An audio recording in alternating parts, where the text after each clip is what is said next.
So let me tell you, so I've been a hypnotist for 30 years. I've done 44,000 sessions. I've certified about 3,000 students, hypnotists. I've written 12 books, and I usually lecture at large conferences. And so I've done a little bit of hypnosis over the years. And I only say this to sort of situate where I'm coming from into this conversation. And I say this because, socially, when we meet people always ask you, well, what do you do for a living? That's like a common question. I say, well, I'm a hypnotist.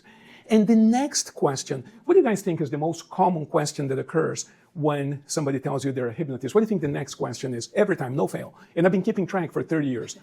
The next question is, does hypnosis work for X, Y, or Z? Does it work for quit smoking? Does it work for weight loss? Does it work for this or for that? It's always the question.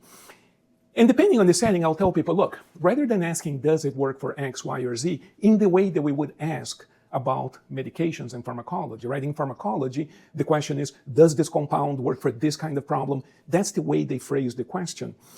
What I prefer to do is to have a conversation with people about what hypnosis is, hopefully how it works, if we understand how it works, and then we can infer from that understanding what it can be used for. I think it would be a lot more useful here today to discuss a little bit about what it is, how it works, where it comes from, and then you can answer the question yourself. Well, does it work for weight loss? Does it work for relationship issues? Does it work for, then you can answer those kinds of questions yourself. It's like if I told you that I have a knife here, pretend you have never seen what a knife is, and I described how it works, how it's made, then you can answer to yourself the question, does it work to cut steel? Does it work to cut metals? Does it work to cut meat or vegetables? You can answer those questions knowing what it is and how it works.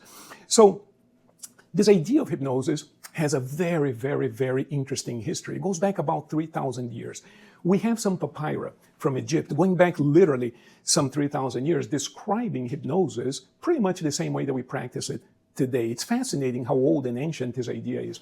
And for the entire 3,000 years history of hypnosis and hypnotherapy, it's been controversial, it's been attacked, it's been ridiculed, and it has saved untold number of lives and people in situations. I mean, it's been a miracle for some people, but it's also been the object of ridicule and shame and all kinds of things, right? So it's a very, very polarizing topic. Some people love the whole topic of hypnosis. They want to hear all about it. They want to experience hypnosis. Other people, you mentioned hypnosis, they might as well equate you to the devil. It's like, how can you get into these kinds of things? How can you, in other words, it does draw some really polarizing emotions from some people.